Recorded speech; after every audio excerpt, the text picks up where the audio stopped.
Hey guys, welcome back to the channel. I know it's been quite a while since we had a new video outside of the YouTube Shorts, but with Peacemaker back, I've been feeling good. I'm getting some things back on track, so I decided, why not pop on and talk some Peacemaker? I'm going to try my damn best to cover every single episode of Peacemaker this season, so make sure you hit that subscribe bell and the notification bell.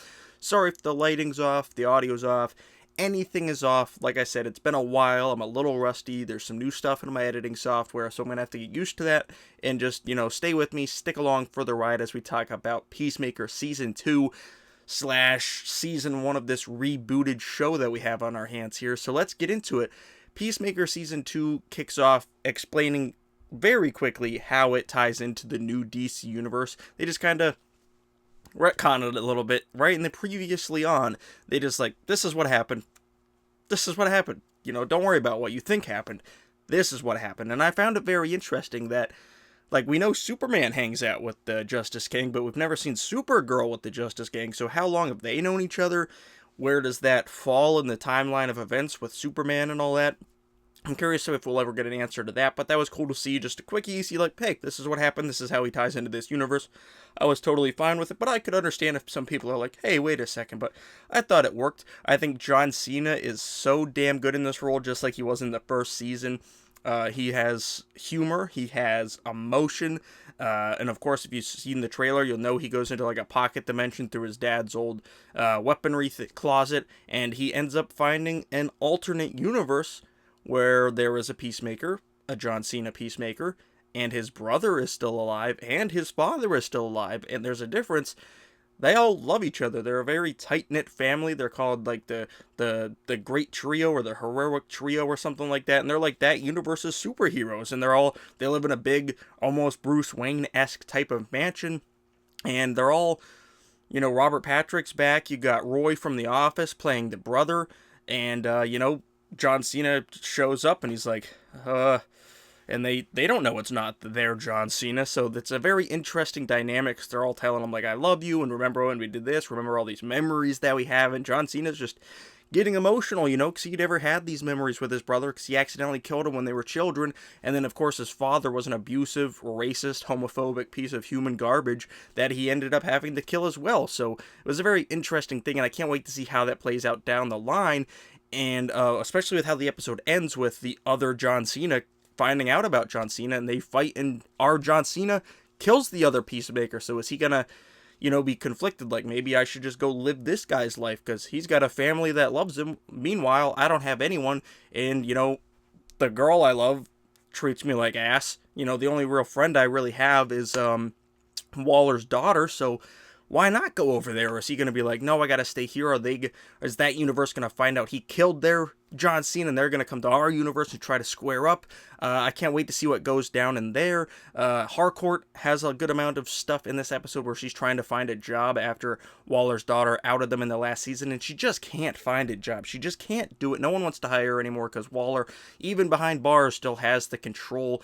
And it's interesting. I'm curious to see how long that storyline takes to get resolved, because we've seen similar storylines where, they're freaking out. They're revolting against the system and all that. So it was fine, but we've seen similar storylines like that in the past. And then we also get confirmation that her and John Cena hooked up off screen. Their characters, of course, Harcourt and Chris, they hooked up off screen at some point. So John Economos gets some fun stuff to do in the season. He's working for Argus still, and he's kind of keeping an eye on Peacemaker, unbeknownst to Peacemaker, just to make sure he's not getting into any shenanigans. He's kind of working for Rick Flag Sr. Rick Flag Sr. himself does have a small role in this episode, basically just kind of talking to John Economos, keeping an eye on on Chris, because Chris killed his son in the Suicide Squad, which is still interesting how all this stuff is canon or not canon. It's interesting. It's interesting indeed. We do get to see some connections to Superman with the Justice Gang. Chris goes and tries out for them, and Maxwell Lord and Guy Gardner and Hawkgirl are all there, and they're kind of making fun of him, kind of giving him shit. I liked the Guy Gardner and the Hawkgirl stuff because they set that relationship up in Superman.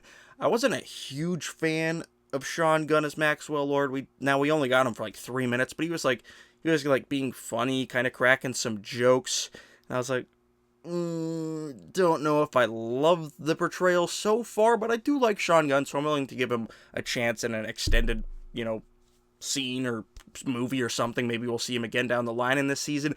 We get the first appearance of White Rabbit in the DCU, which was interesting, and we get a little taste of Freddie Stroma as Vigilante in this episode, just a little bit. I think he's great. He was so good in the first season. So overall, I really liked this episode. I think it was a bit slower than I expected. I think it was a little less funnier than I expected. It's very funny, but it wasn't like off the walls like season 1, at least not yet. But I do very much like this episode. I don't love it. I very much like it. I think as we go, I think it will continue ramping up. I think we're just kind of setting the stage right now for where all these characters are 3 years later, or however long it's been, and how it ties into everything. But after this episode, I think, now that our John Cena has killed the other John Cena, I think we're going to get into some pretty high octane stuff. And one more thing I'm not sure how I feel on yet is the intro. That first season's intro became infamous, became legendary. It was fantastic.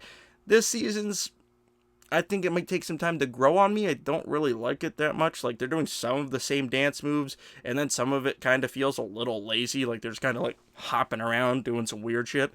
But it might grow on me over time. But like I said, I very much did like this episode. Most of it worked for me. I'd say 90% of it worked for me. Other than the intro and Maxwell Lord, I very much like the season. Can't wait to see where it takes us. I know, reviewers have seen the first 5, but they're hiding the last 3 because big shit seems to be going down. Wonder if we'll actually see maybe like a Superman or something in those episodes. But yeah, what did you guys think of the Peacemaker series premiere after such a long wait? Did it live up to the hype? Are you curious about how it fits into the DCU? Do you have problems with how it fits into the DCU? Let's talk down in the comments below. Make sure you hit the subscribe button because, like I said, I'm going to try my best to cover every episode of Peacemaker this season, and they will come up on Fridays. This week I was just a little busy over the weekend, so I couldn't get it up on Friday morning. But make sure you hit that subscribe button and notification bell. Thanks, guys, for watching, and I'll see you guys right here next time.